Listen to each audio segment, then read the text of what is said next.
game, I believe I learned about through Blue Sky when Next Fest was happening and it was being showcased by somebody. I don't know. I don't remember if it was one of the devs or if it was just somebody that really liked this game and wanted to play it. So as you all know, I really like my CRPGs lately, especially ones that take unique ideas on how to play around with RPG mechanics. And this one just seemed like such an interesting idea that I wanted to give it a try in terms of its layout and how it had its stats. So, let me pull it up real quick. And it also has a sick art style, as you'll see in just a moment.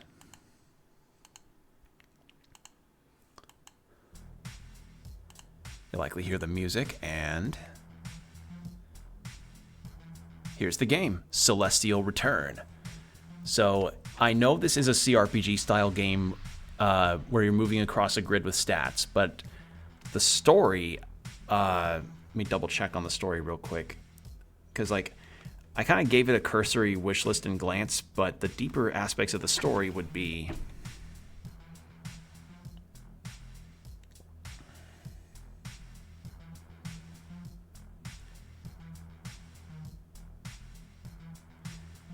Yeah, it's just going to be a lot of dice rolls to figure out how you navigate a cyberpunk environment, since this is very cyberpunk coded.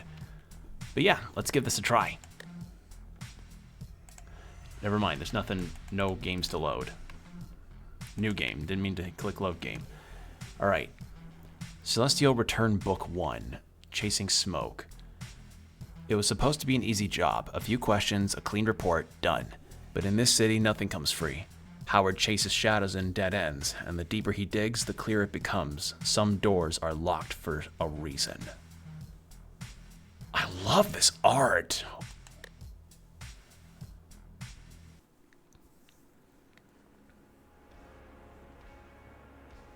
I'll probably put a flashing lights warning on this one too, because this is a pretty visually, like, dense game.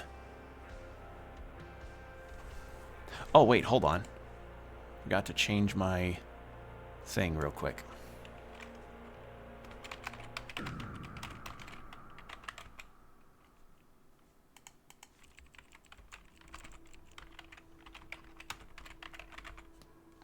There we go. So yes, it's got this kind of Disco Elysium style way of its storytelling, which I... Or like Citizen Sleeper, Disco Elysium, which I really adore. Every story starts somewhere. This one starts 6 floors beneath daylight and with the grinding whisper of an old elevator heading nowhere good. Fluorescent light bleaches the cramped metal box. The air tastes like wet concrete. Howard leans against the shuttered wall, cigarette dangling from chapped lips. Okay, so I can't check if there's any lore. His knuckles drag beneath his left eye. Again, like scratching at something that never quite heals.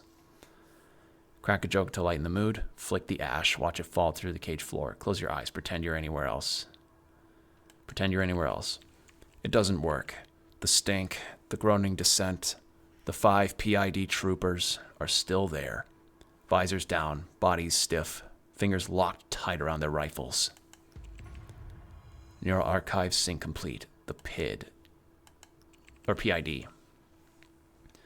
The Codex. Your streetwise gossip rag and survival guide. What's inside? Lore, failed experiments, cosmic horror, and dice keep the whole mess spinning. Characters. Heroes, villains, and that one girl who tries to steal sushi recipes. Trust no one. And world.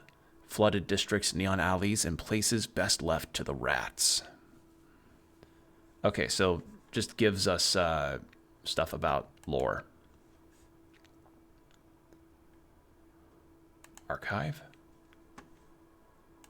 Detective Howard. Once a musician, soldier, and PID agent, now a paranormal anomaly detective, intelligent yet grappling with anger issues, sometimes surprisingly foolish but always ready for trouble. He spends most nights at the Crow Jazz Bar.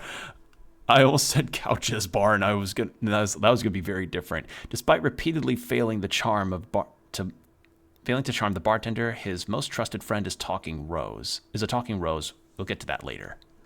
And the PID. God, look at this art style.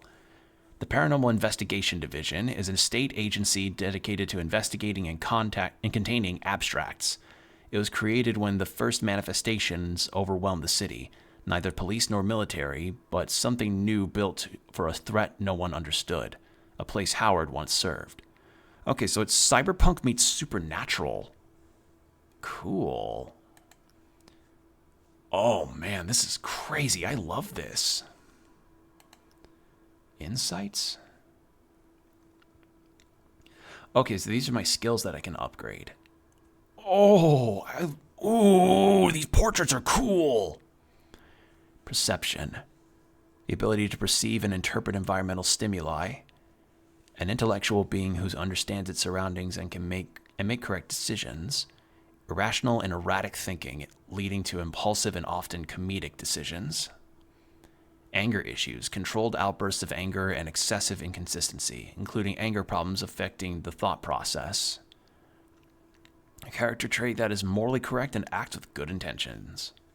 Secret insights. Oh, these must be like things you unlock via choices you make in the dialogue. Ah. In the quest log, we don't have anything. Inventory. Dice? Old PID badge. Interesting. A relic from a life Howard walked away from. The metal's worn to hell, useless, powerless. The metal's worn to hell, useless, powerless. He doesn't need it anymore, but he still can't bring himself to throw it out. +1 to all checks, passive mod. What the fuck? That's really good. Howard's memo. Some things don't let go, even when you do. Howard's gun. It's not the caliber that matters, it's the stories etched into the steel. Close calls, long nights, and victories that cost more than they were worth. It's not flashy, but it gets the job done. At the end of the day, that's what counts. Flashlight. This isn't some high-tech implant or retinal upgrade. It's a stick of metal with a bulb. Primitive, maybe? But when the shadows move, this flashlight doesn't glitch. It just shines. Nether cigarettes. The last of a dying breed. Real tobacco. Hand-rolled. In Nethervale, where flickering blue vapor sticks dominate the air, Howard lights up the way it used to be done. Outdated? He couldn't care less. Howard's memo. It's the ritual. Striking the match and the first drag. Striking the match, that first drag. Every exhale feels like flipping off everything typing to turn me into a machine. And hell matches. Red tips, black stems, and a flame that burns too hot for its own good. These matches don't just light. They rage. In the hands of the desperate, they become more than fire. They become a weapon. Oh, some implication that we could do something with this here. KOMIK, or KOMIC. Howard's compact handheld device for calls, messages, and quick data checks. Scratched, stubborn, and always buzzing at the worst possible moments. And the Daily Rockers newspaper. A glimpse into Howard's past. This issue captures the wild chaos of a concert he played with his old band, a time when the stage was his battlefield. Howard's memo. If we hadn't brawled with the drummer and split up, maybe I'd still be rocking out instead of chasing down freaks. Okay. Well, that was worth a little look. One called him Trooper Vex. Checks his environmental sensor for the 5th time. Or one of them called him Trooper Vex. Trooper Vex. I don't know what I'm seeing. Readings keep resetting. It's there 1 second, gone the next. Then it shows up somewhere else. You sure it's just one? Or Trooper Lark. You sure it's just one? Yeah. Abstracts don't do groups. Not their style. And then abstracts. Oh, this art is so fucking good! Ooh, I like this a lot. This is cool. All right, abstracts. Paranormal entities that blur imagination and reality. Concepts made flesh. Slipping into homes and cities across Planet Zero. Their arrival sparked global fear and the creation of the Paranormal Investigation Division, tasked with tracking, studying, and eliminating them. That's the thing about abstracts. None of them like being understood. Somewhere far below, a gunshot cracks. Faint. Then another. The sound spirals up the shaft like a warning. Kire, comms. Alpha's gone dark. You're going in cold. Abstract activity confirmed. Follow protocol. Contain the abstract and extract clean. Every few seconds, the floor counter ticks down. Level 15. Level 16. Level 17. Howard, status? Level 18. Descending. Not dead yet. Delta Squad, report. Do you have visual? A trooper. Containment failed. It's moving through the... between the... Bullets aren't doing shit. What the hell is this thing? The line dies. Howard exhales, a slow plume of smoke escaping his nose. The evening keeps sinking. Or the elevator keeps sinking. Level 21. Level 22. What the actual fuck are we dealing with? A pause. Only static. No answers. Just a distant gunfire echoing like thunder through the shaft. Is this a button to click on there? No. That's 3 squads down. This wasn't supposed to happen. Vex reloads with shaking hands, whispering to himself. No one responds. The number keeps ticking down. Deploying Scorched Earth Unit. Gamma Squad, escort and protect. Elimination protocol is active. Repeat, all squads. Elimination authorized. No asset recovery. No exceptions. Burn everything. Kire's voice shatters through the earpiece, a raw, uncontrollable rage Howard's never heard. She doesn't lose control until now. Okay, she. Got it. I didn't know their pronouns. I didn't know her pronouns, rather. That should matter. Would have before the meds. Now the pills dull everything. The fear, the instincts, the ghosts in his head. He wonders sometimes if he still needs them. Especially on days like this. Then the familiar numbness whispers back in his veins. Alive is enough. The elevator doors screech open with agonizing slowness. A wave of stench floods in. Blood, wet soil, and... roses? It smells like a summer garden. A honeyed, sun-warmed sweetness that cuts through the slaughterhouse reek. Worst garden party ever. Let's burn this garden. Howard steps out, rifle up. The squad follows close behind. His flashlight spears the darkness, illuminating a graveyard of corporate sin. Desks, toppled chairs, shattered monitors, keyboards buried beneath cascades of paperwork, whiteboards smeared with half-erased equations and frantic red marker. Oh, hold on. Dice Delight. Time to learn Nethervale's one true economy. Let's keep it simple. The basics. Every challenge has 4 slots. Toss in 1 to 4 dice. More dice, bigger shot at hitting that sweet success range. How to roll. Each dice equals 2 custom D4s. Okay, so it's all D4s. Faces, 1, 2, 3, add 'em. 0, 1, 2, 3, add 'em up. Example, roll a 1 and a 2. That's a 3, baby. Not great, not terrible. Roll 0 plus 0. Oof, blame the universe. Slapping down 4 dice. Big brain energy. But heads up, these ain't your grandma's. These ain't your grandma. Hold on, no, hold on. Let me hydrate again. I need a voice for this. Slapping down 4 dice. Big brain energy. But heads up, these ain't your grandma's board game dice. Zeros can still nuke your total, so stacking them doesn't mean auto win. High risk, higher glory. Dice Economy 101. Dice vanish after you roll. Use them, lose them, run out, automatic fails detective. Farm dice by exploring, finishing jobs, and poking your nose where it probably doesn't belong. Survival tips from a dice addict in recovery. Hoarding like a loot gremlin. Future missions will try to murder you. Save those dice. Embrace the chaos. Sometimes you gotta yeet 4 dice and pray to the void. I see. So that's why I have all these dice. Okay, so I've got 5, 10. So I've got 12 dice. Okay, I like that idea, though. That's a really cool idea for a system. And on the far wall, a door stands wide open, waiting. Beyond it, chaos, relentless gunfire, screams from PID troopers. Easy peasy, easy peasy. Spectral sight. Check the... Investigate the whiteboards.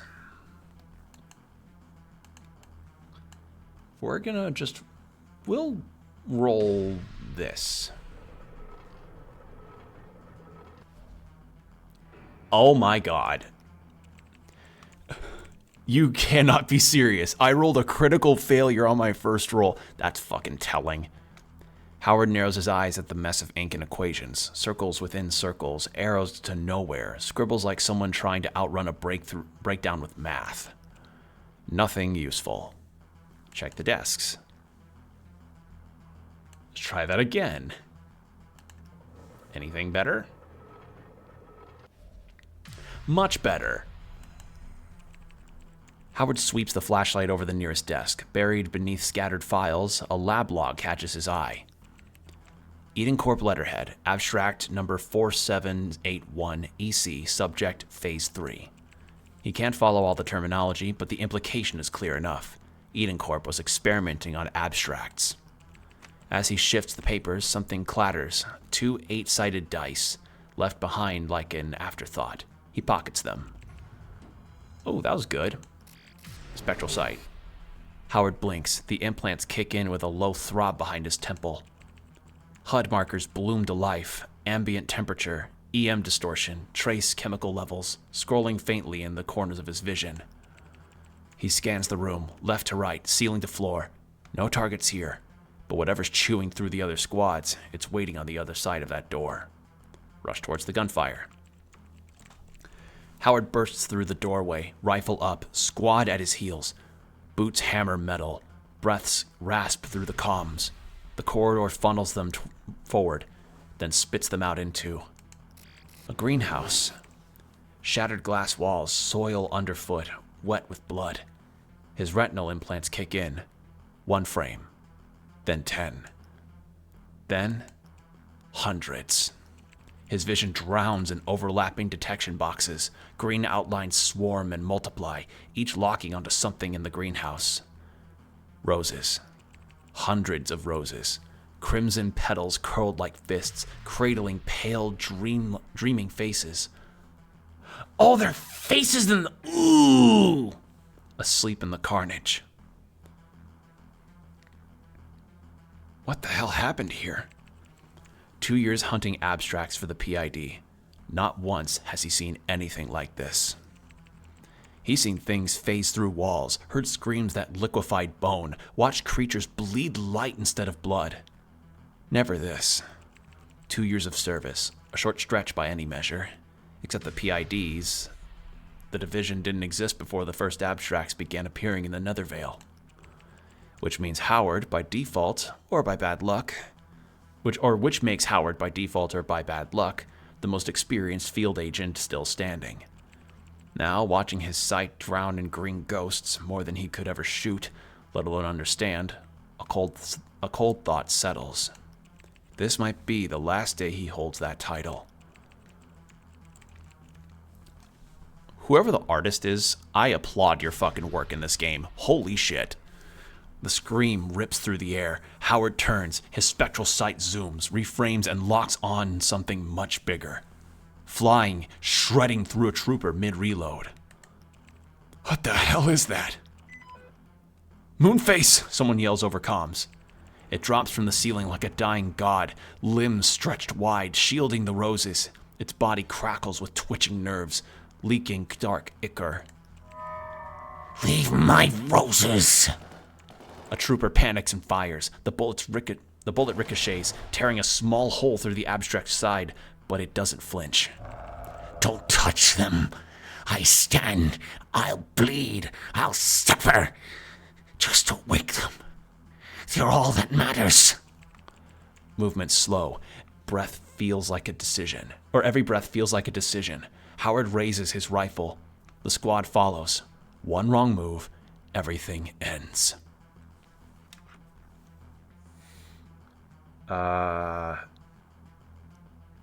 Balanced.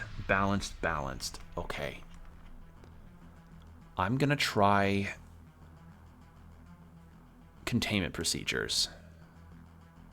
We got 2, so I'm gonna take a chance on 2 dice.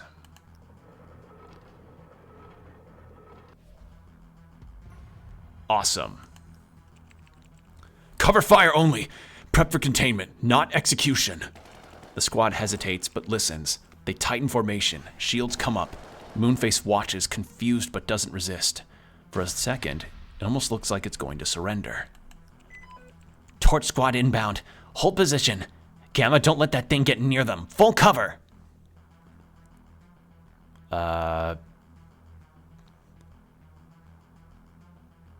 Let's see. Copy Gamma. Copy. Gamma defense formation, protect the flames. It's talking, Kyrie.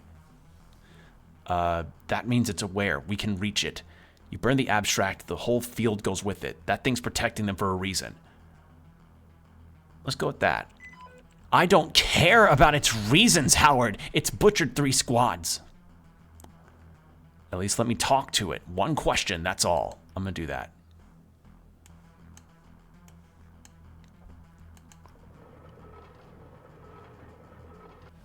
Fucking success.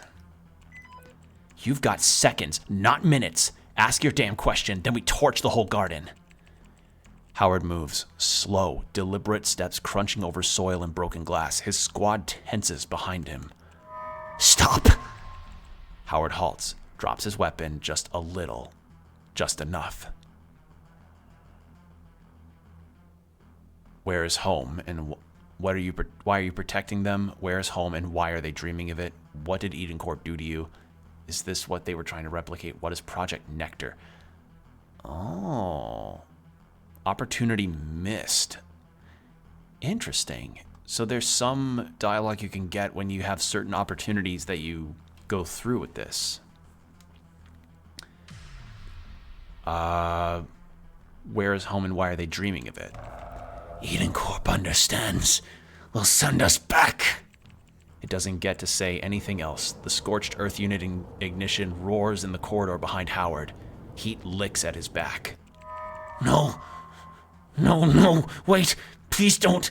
They're not ready. Don't hurt them. The flames don't listen. The inferno rolls across the greenhouse. Petals blacken. Pale faces writhe in silent screams before collapsing into ash. Moonface screeches, a sound that shatters glass, then sanity.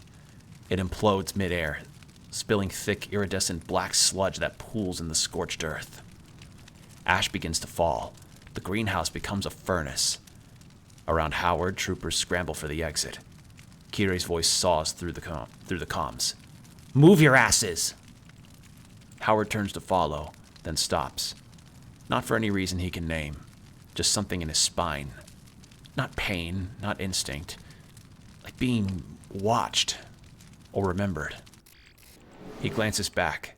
His spectral sight flickers, highlighting a single pulse beneath the ash, buried near Moonface's remains. He steps toward it, kneels, and brushes the ash away with shaking fingers. A single rose, unscorched, untouched, eyes still closed. Moonface's ruined mouth moves, a wet rattle, almost inaudible. The stars, remember. Tell the stars I remember too. He tucks the rose into his breast pocket, careful as arming a bomb. The rose nuzzles against his heartbeat, sighing. Warmth blooms against Howard's ribs. He walks away without looking back. Behind him, the greenhouse groans and collapses. Glass, steel, ash, and unanswered questions fall into final darkness. New quest unlocked, the one you saved. Okay, so first impressions are really fucking high. I love this. This is so cool. Like, I'm adoring this so far. Howard sits alone at the counter in the Crow Jazz Bar, a refuge for those who've given up trying to keep pace with the city outside. This art and the colors in this are fucking perfect. They're beautiful. The faint glow of neon signs outside filters through the blinds, painting fractured light onto the bar's worn surface. His whiskey sits untouched, a faint ring of condensation beneath it. His eyes stay fixed on the TV above, as it broadcasts the evening news. Newscaster. In suicides across Nethervale, authorities remain. The numbers continue to climb. The low volume of the television leaves the words muddled, forcing Howard to strain to catch every detail.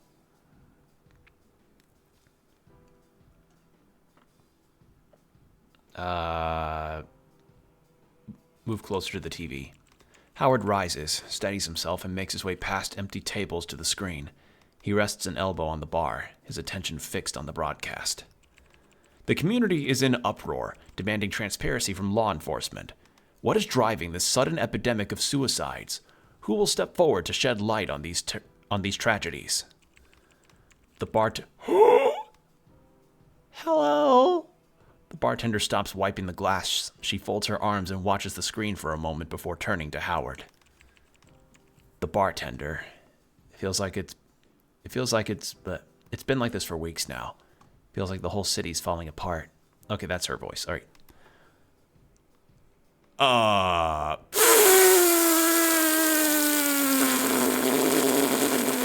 No, I'm not trying for that. She's too cool for me. What the fuck?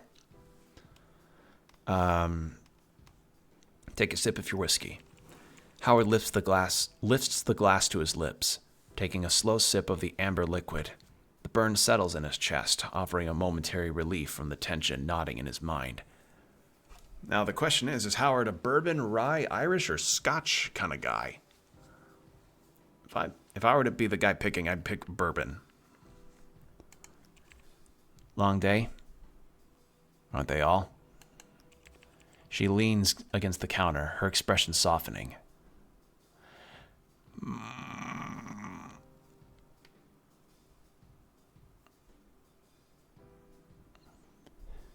City runs on problems. If it's not falling apart, it's not Nethervale. The bartender chuckles, shaking her head as she wipes down the counter. So what keeps you here? The endless excitement or the glamorous nightlife? I heard leaving costs extra. You've got terrible taste, you know that? But I guess that's why we're all still here, waiting to see how far it falls before it finally hits the bottom. Listen to the silence. Let your mind wander. Howard leans forward, his elbows resting on the counter, staring blankly at his glass. Chat, under no I don't know if I could make that kind of high roll to ask out a bartender. She's too cool. The bar noise fades, the hum of the TV dissolving into a background whisper, until all that remains is the hollow silence of his thoughts. And then, they start. You've been here before, haven't you? Sitting in the quiet, pretending it's peace. It's not. It's avoidance. Also, okay, so the stats are talking to you. Again, that's something that I really appreciate about Robert Kurvitz on how the stats talking to you as a mechanic was just something he said, oh yeah, go ahead and use it. Like, we're not going to patent that shit. We're not Monolith Soft. Go ahead and use it. We're not Sega in the 90s with the arrow. So we get shit like this, which is, yeah, I like this. I like this a lot. Hey, Hayward, my man, you're staring at that whiskey like it's got all the answers. It don't. Trust me, I've tried. Stop. You say something? Ask her for another drink. Something fancy. A cocktail with one of those little umbrellas. That'd cheer you up. Yes, because a man brooding over suicides absolutely screams Mai Tai. Great suggestion. Shut up. He doesn't need this crap right now. The voices clash like storm clouds rumbling in his skull, the tension stretching thin. Shut the fuck up, all of you. A few heads turned, giving him that familiar look. Another guy losing it after too many drinks. Then, as if the universe had been waiting for the right moment, the door to the bar swings open, and a figure steps inside. Howard's head lifts, his eyes narrowing as boots scrape across the floor. loud and deliberate. The sound is sharp enough to cut through the haze in his mind. Reynolds. Officer Reynolds. Hold on.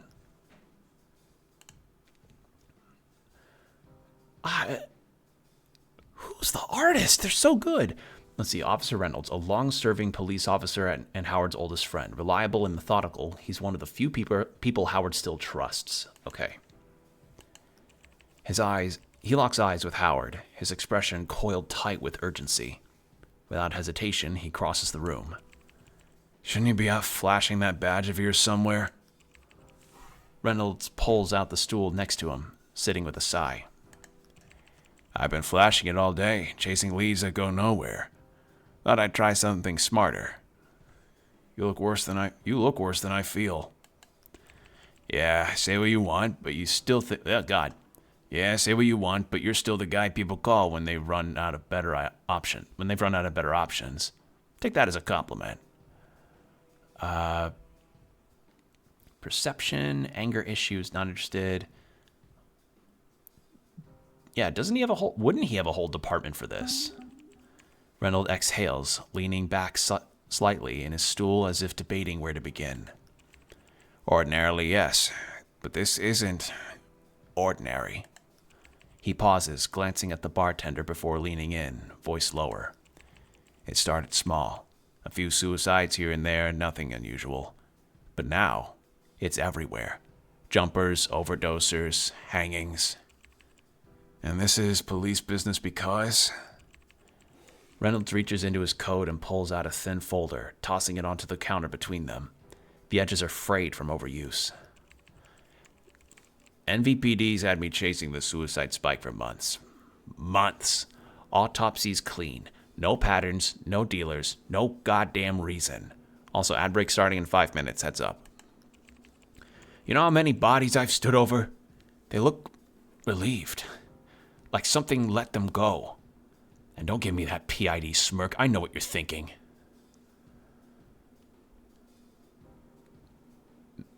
Abstracts.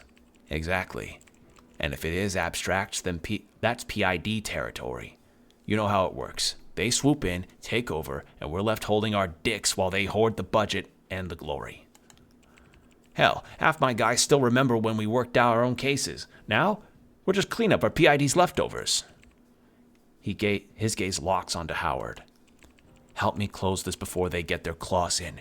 You ran with the PID. You've seen their mess. I need your eyes on this before it's out of my hands. Here we go. Here we go, Detective. This could be the case you've been waiting for. You've been drifting for too long. A case like this could be your way back. Back to the work that mattered. Back to being the person you once were. Think about the doors it could open. Or the ones it could slam shut.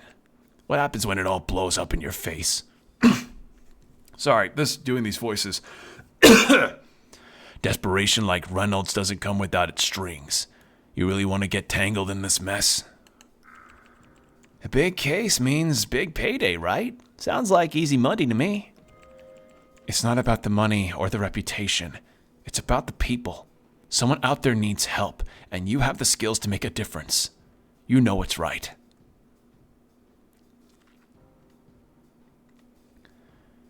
I'll do it. These deaths deserve justice. I like that there's little influences on that. I'm guessing that likely means if you pick an option correlating to a particular trait, then that means that trait progresses further and further and levels up. If I were to take any kind of swing of a guess on that. New quests unlocked. Smoke shadows and body bags. Check your quest log. The hunt starts in 5, 4, 3, quest log. Head back to the office to dig into the case files and connect the dots before the trail goes cold. Okay.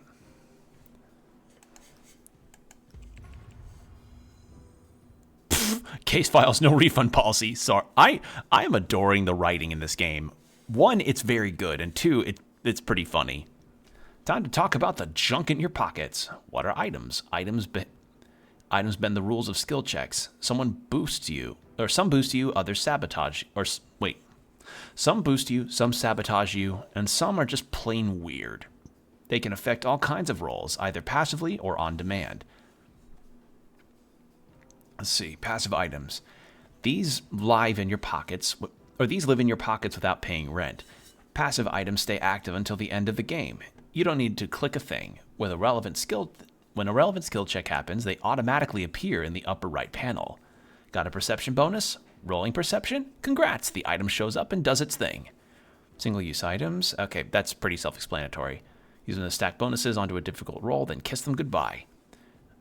To use one, drag it from the left side onto the lower right item slot before you roll.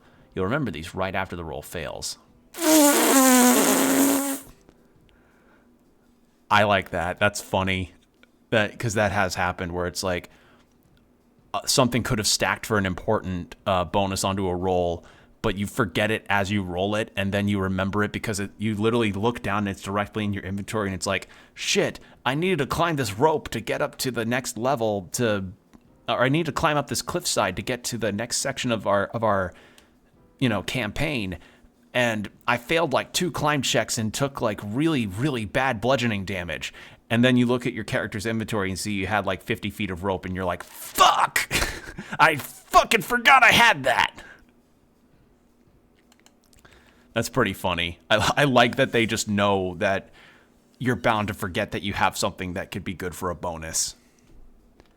I knew I could count on you. And there's one more thing. You should hear from me before it gets twisted through the grapevine. DK's father, he's dead. Jumped off the top of a PID research wing 2 months ago. Shit. Yeah, don't know if you two still talk, but figured you should know. He adjusts his coat, tugging the collar up as though bracing for an unseen chill. Well, we're bracing for this next ad break, so get yourselves hydrated, stretch, do whatever you need to do, and we'll be right back. And we're back. All right. Something that's interesting about doing this kind of style of game is the fact that Howard himself is a bit more vocal versus other protagonists I've seen where they're more silent and just kind of respond in their head, which is really something. I like that. All right. He adjusts his coat, unseen chill. You know where to find me. Don't take too long. The door creaks open. A gust slips in, then shuts with a thud. Howard leans back, eyes on the folder, heavy with the promise of trouble. 4 dice and 1 experience. Ugh, that face! Ugh. Ugh, I don't like that face. Time to break your protagonist's brain. Here's the essentials for shaping their personality, flaws, genius, chaos, and all.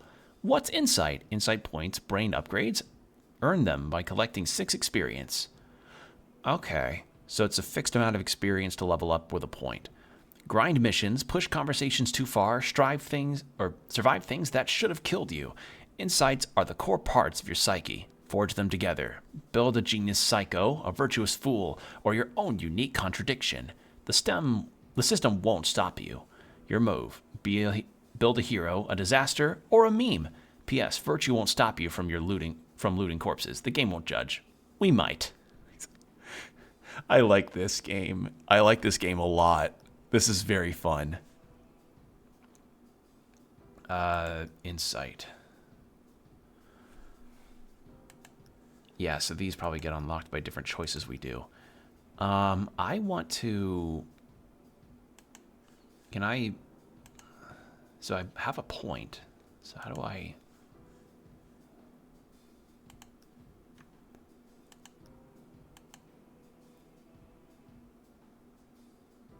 So these are likely our equipment. Oh my god, this art is fucking bonkers. I love it so much. Okay, so these are all just like... Yeah. Okay, I see how this works.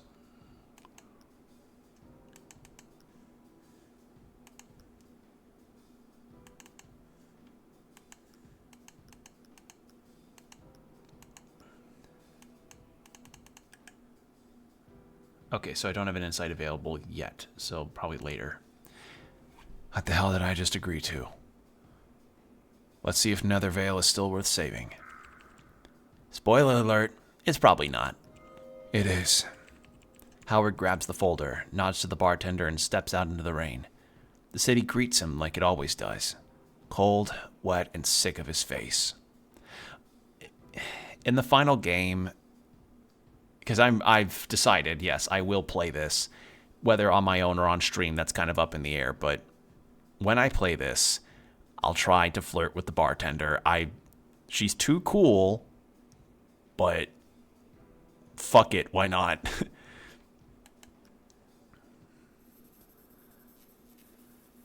Neon burns, shadows bite.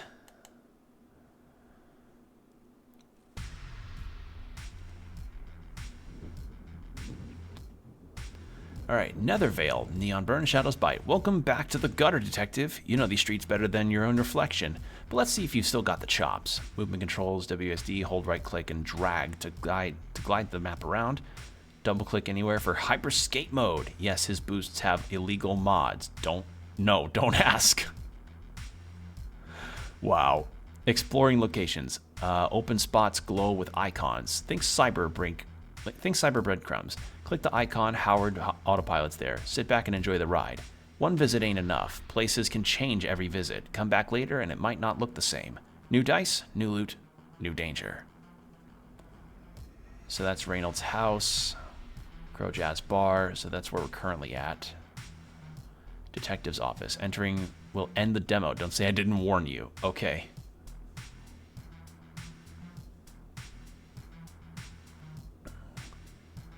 Who's Teckle? Howard's comic vibrates in his coat, a low buzz that has no business showing up at this hour. He checks the screen. Incoming call, DK. He freezes. 3 years. 3 years since the fight. Since I never want to see your wreckage again, Howard. Not a word. All this time. If she's calling now, it's life or death. Or it could be a butt dial. Pick up. Howard, it's me. Look, I wouldn't call if it wasn't bad. I don't know what to do. I need you. Please. She's scared. More than scared. Genuine terror. The line clicks off. A location pin appears on the screen. Scarlet Needle Tattoo. Maglift District. Skin deep. You don't get to pretend you didn't hear it. The alley smells suddenly of her perfume. A ghost memory he thought he'd buried. Crash. Wait, where am I? The sound of shattering glass tears through the static of the rain. It's sharp, violent, and close. What the hell was that?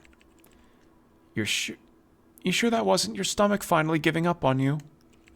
I'd be relieved if it were. Shame. I was hoping for a quiet walk in zero trauma. Focus on the sound. Howard stops, eyes narrowing as he scans the rain-drenched street. He locks onto the source. Cyber Sashimi. Where am I?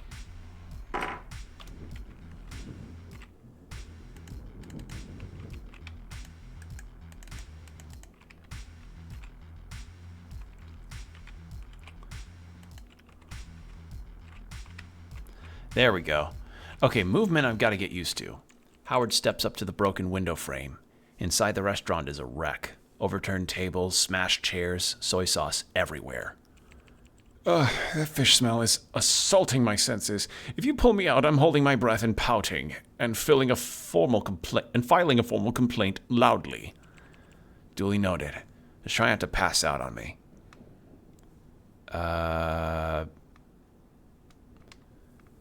Assess how many people are inside.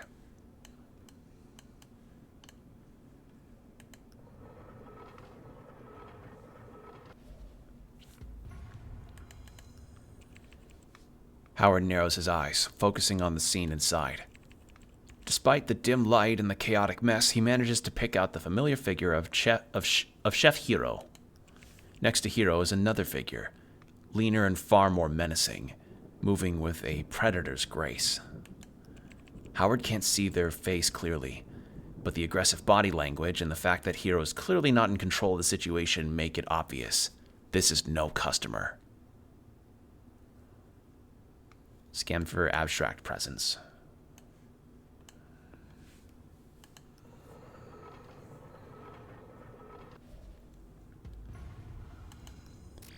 The world shifts into high contrast monochrome as he locks onto the figure inside.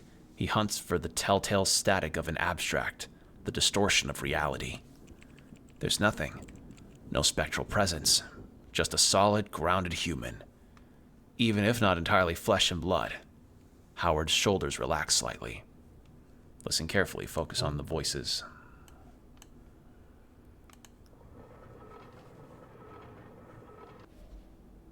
Oh. Howard leans closer, letting the ambient noise of the city fade as he concentrates on the sounds inside Cyber Sashimi. He catches the muffled, agitated voice of someone inside, sharp and angry. The words become clearer as Howard focuses. "What the hell is this?" The voice snarls, followed by the sound of something heavy being slammed onto a surface. "I swear, if you don't hand it over, I'll carve you up like your damn sushi."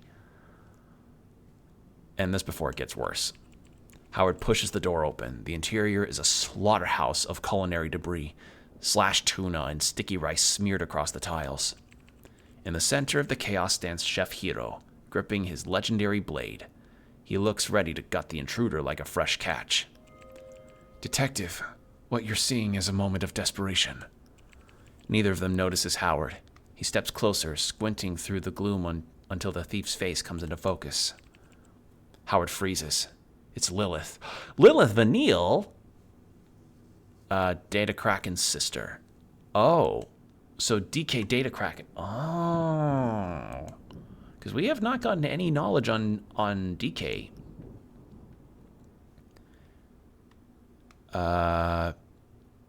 Let's try this. Balanced, huh? We'll go 1. I've got a good bonus. So let's see. Awesome. Howard tunes out the crashing plates to focus on the shouting.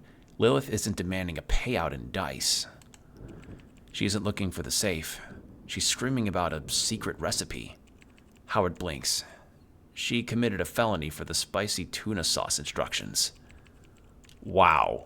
Hiro lunges. Lilith raises her weapon. The time for analysis is over. He needs a non-lethal solution. Fast.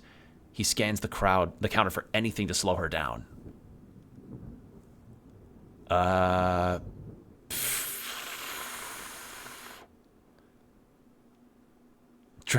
Disarm her with chopsticks would be pretty fucking baller. Like full-on Beerus in Battle of Gods. Although drenching with sake would probably do something. Which of these two? I'm actually going to roll a dice to decide. Even I go with option 1, ought to go with option 2. You know, if this game got Twitch integration for decision making like this would be a really, really fun game for that. Even, I go with 1, drench and sake. All right. What do I need to roll to get it? Balanced 4? Let's go with 2.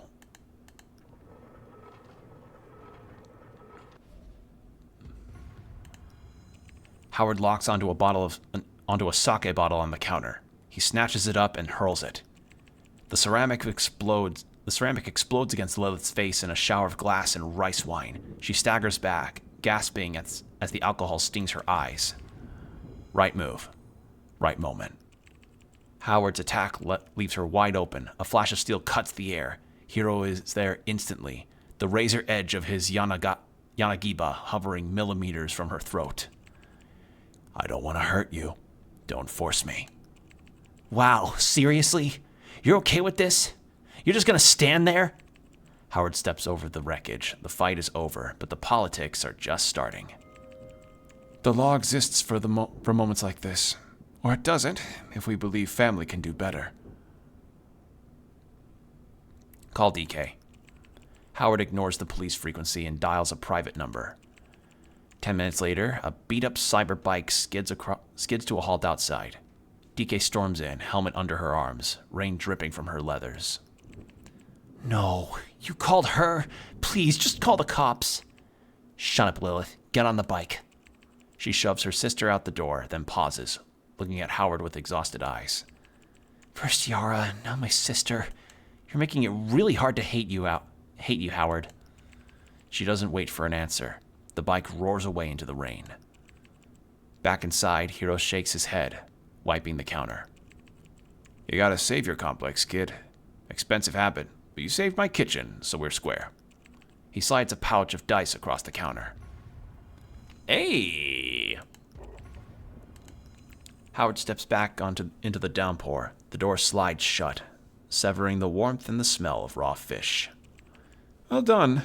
Look, that none of us got filleted. Yeah, that's the word. None of us got filleted. That's a win. Alright, I want to see... Alright, I'm trying to gain a scope of the map real quick. Reynolds' house...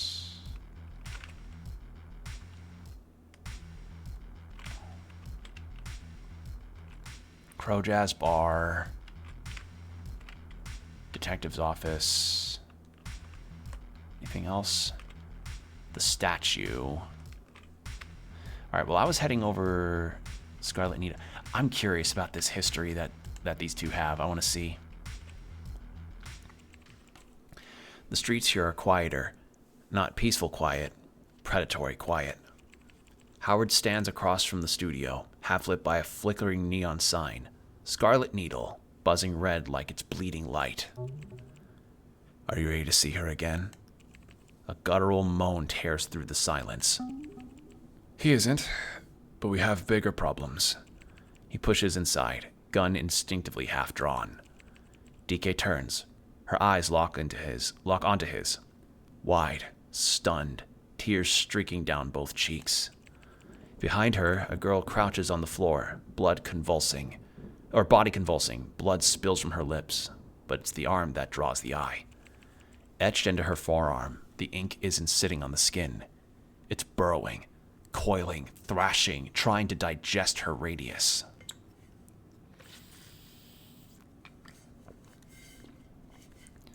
Where's the artist? No one... gotta stabilize first. She wipes her face and nods, trying to steady her voice. Yeah, okay, focus. Help her, please. What's her name? Yara. Oh. Oops, I was supposed to do this quest first before I did the sushi quest. Oops. We've been together a while. I can't lose her, Howard. Howard steps closer. The ink squirms under Yara's skin, like it's being pulled from inside. Boosts on, see the ink's true form.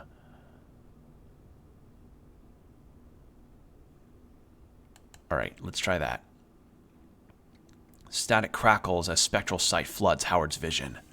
But instead of the clean geometric tags that usually cage an abstract, the pattern beneath Yara's skin flickers like a corrupt signal. Yara's arm spasms as the thing burrows deeper, avoiding the green overlays like they burn.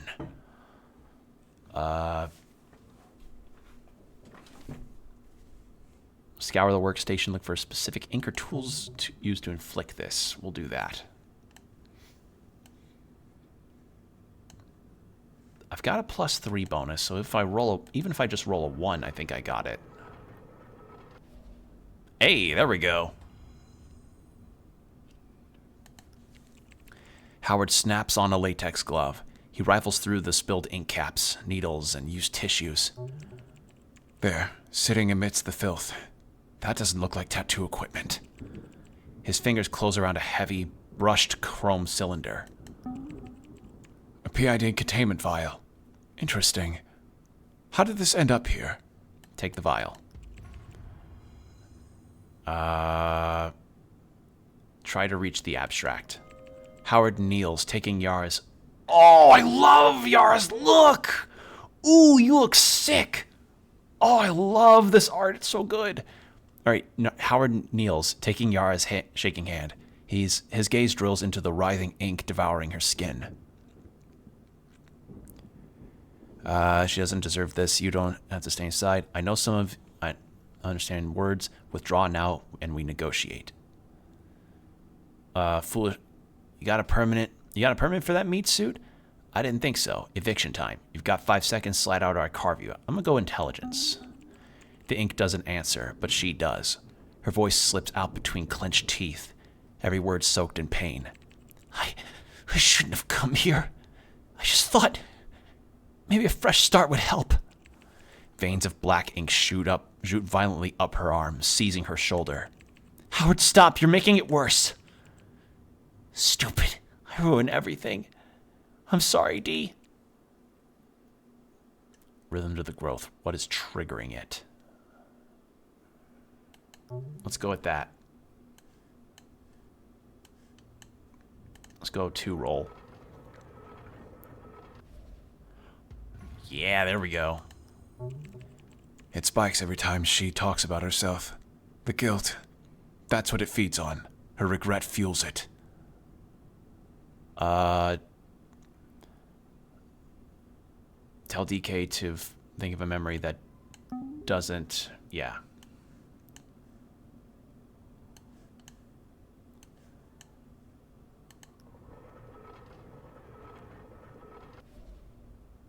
There we fucking go. Howard locks eyes with DK. She hesitates, then cups Yara's face, forcing her gaze away from the pulsing ink.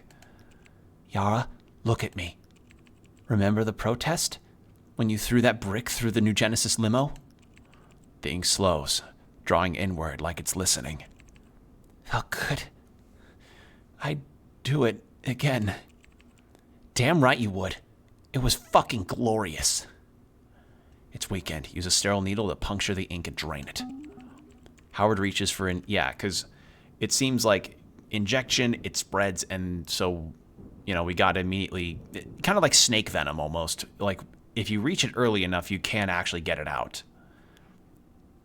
At least I think so. Correct me if I'm wrong. But, yeah, just... Gotta get it out before it spreads too far, and, you know, God forbid it doesn't get into her heart, which would suck, or an artery. Well, actually, it would be in an artery at this point. If it didn't reach her heart, we just need to get it out of her. Howard reaches for a sealed needle from the tray. He grips Yara's wrist, twisting her arm into the light. He punctures the tattoo at its darkest knot. The abstract gives way instantly. It rushes out, thick and iridescent, defying the viscosity of normal ink. It coils around the steel needle, desperate to leave the host. Flush the wound with disinfectant. Howard grabs a squeeze bottle of disinfectant and floods the puncture point. The abstract reacts violently to the chemical shock. It dissolves instantly, rising as a foul, acrid vapor that smells of burning copper. Within seconds, nothing remains. Howard wipes the wound clean. The tattoo and the abstract are gone. Thank you, Howard. Seriously, I didn't know who else to call. Get her somewhere clean. He turns to leave, but she grabs his arm. A quick, desperate squeeze. Her hand is warm, familiar. Hey, you know where to find me, okay? You know where to find me. Don't be a stranger, okay? Howard looks at her, then meets her eyes. There's 3 years of heavy air between them, but he's too tired to clear it tonight. He gently pulls his arm away. Take care, DK. You fixed what you could. He pushes out into the Maglift district. The rain has started again. Cold iron water slicking the streets. Howard stops under the awning. He cups his hands and lights a nether puff. Smoke fills his lungs, hot and gray. He lets the burn settle in, searing the ghosts of her touch back into the dark where it belongs. So they were together, and apparently it was a messy, messy breakup. Alright, what is this Tech-L stuff? The Tech-L's interior is cramped, not designed for human comfort, but for maximum efficiency. Dozens of spider-like drones skitter across walls and ceilings, pulling packages from grid-lined shelving and zipping out through a revolving chute. Yeah, delivery chute. There we go. Do I have to keep repeating myself? This fucking art is incredible. Behind the counter stands an alternate. The humanoid chassis is a statue still, head drooping slightly, like it's asleep standing up. Neural archives incomplete. Alternated. I want to see that. Hold on. Oh, and it's categorized by alphabet. That's wonderful.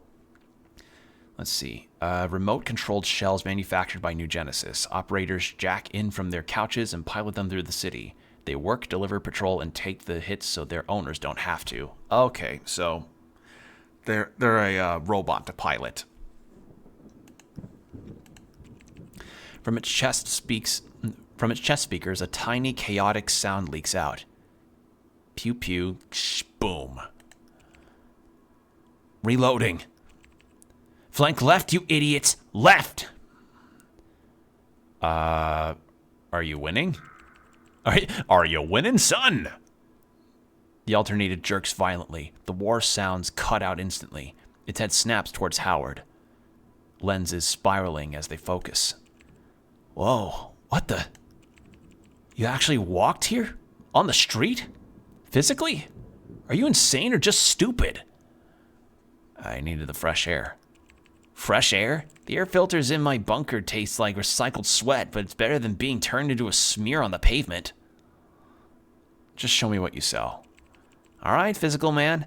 Here's the inventory. Make it quick. I'm mid-match. Do I have money? Anger issue reroll.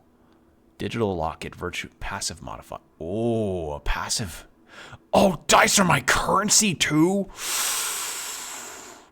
Oh, I'm coming back later. Hold on, how much dice have I got? No. No. No. The alternated immediately loses interest, its head snapping back towards the invisible screen only it can see. Whatever. Howard turns back to the neon-soaked street. Behind him, the pew-pew noises immediately start again. Okay, so I can come back here to get more stuff. Holy shit. Okay, there's Reynolds' house, Crow Jazz Bar, what is this statue? I want to see that. This is really cool. I like this a lot. The city exhales as midnight approaches. Howard's footsteps echo too loudly in the abandoned square, his shadow stretching towards the statue. A jagged spire of oxidized bronze masquerading as a sailboat. Its sails are shards of shattered mirrors, reflecting fractured glimpses of the sleeping skyline.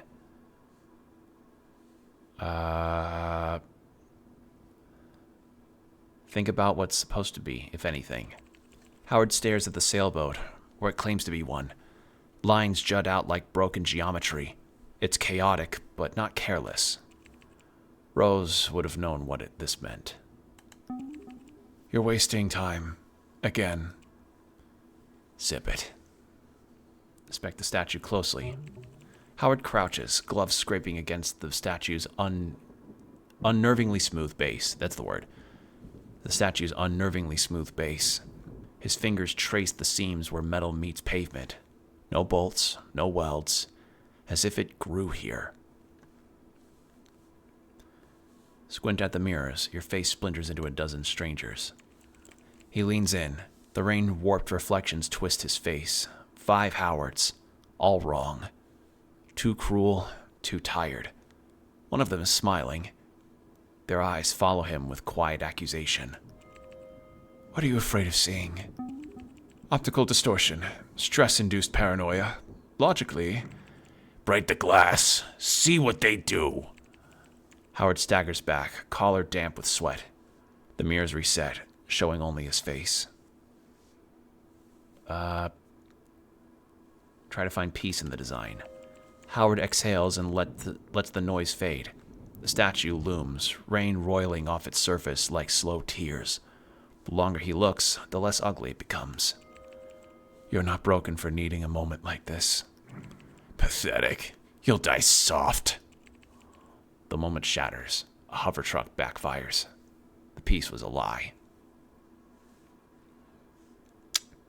Balanced. I'll do with 1. I'll throw 1 in here, see what this does. Oh my god, we made it! As Howard inspects the statue more closely, he discovers something unusual.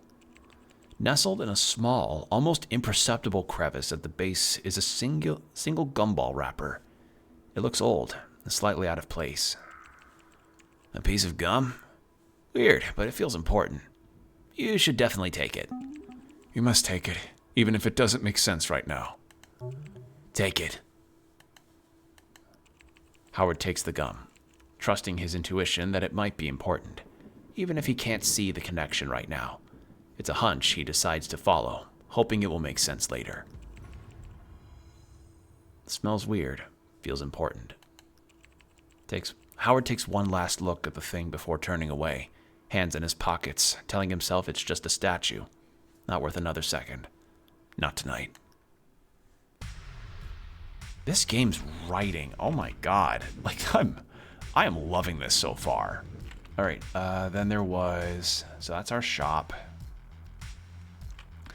What can we even do with the crow jazz still? I'm curious. Man, this is fun. I'm actually having a lot of fun doing this. This game's really cool.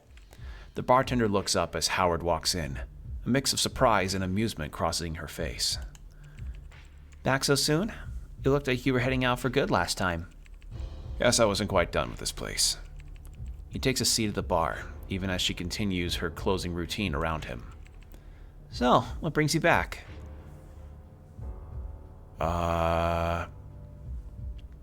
Needed a place to think. Can't say I blame you, but you picked a hell of a time to come back. We're about to close for the night. And not just for tonight. The place is going under renovation for the next few days. You'll have to find another haunt until we're back in business.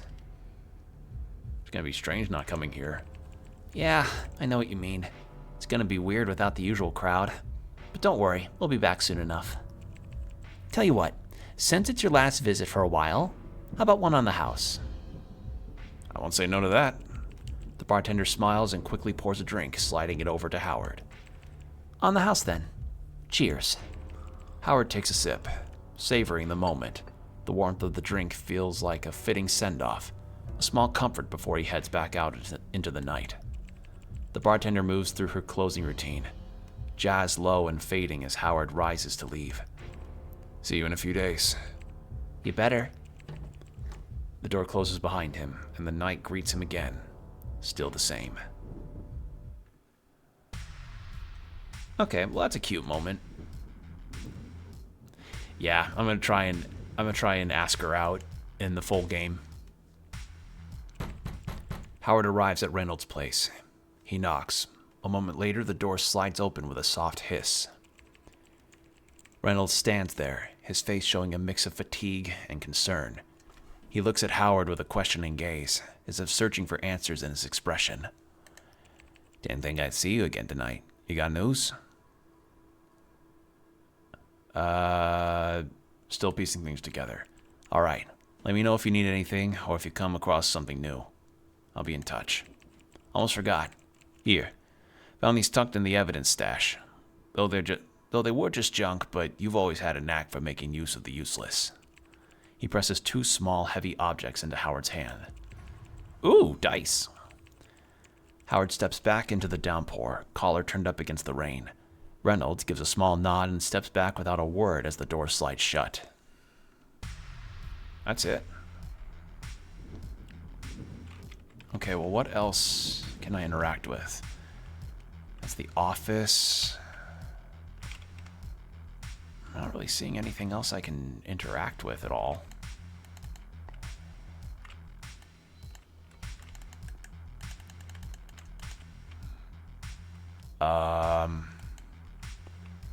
Yeah, we haven't even earned enough experience to do anything.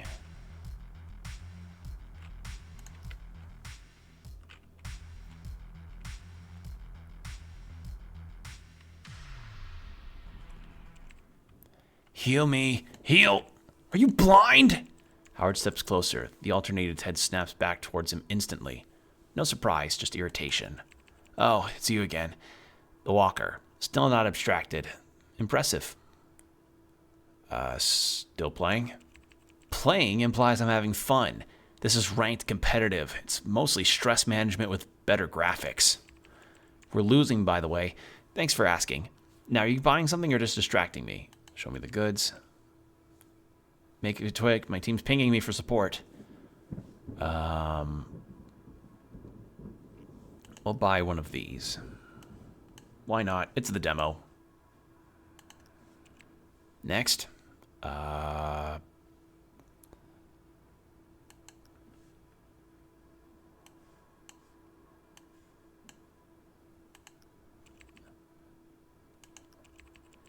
The alternative immediately loses injured. Whatever. Is that really it? I've interacted with everything that I can see on the map. I feel like that's all. Alright, well, in any case, let's go, I guess.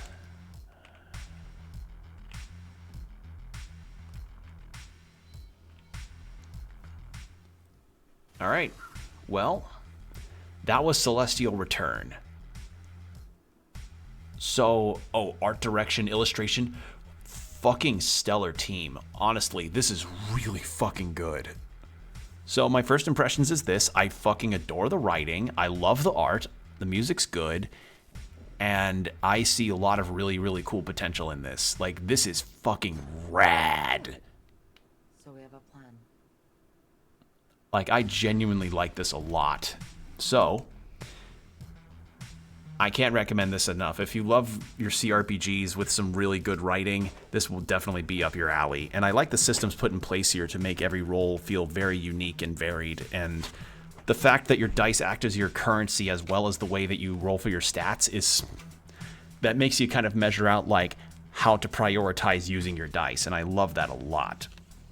So, big recommendation for this game. As for the release date says coming soon only, so there's no specific date right now, but you can play this demo on Steam, and with the depth of different characters that you can end up playing, like, in terms of your loadout, like, if you want to go more, like, anger management problems build, you can do that, and yeah, I can just see a lot of really fun ideas played here, and it's really, really fun. So, big recommendation. Go give this game a wish list. Again, this is Celestial Return.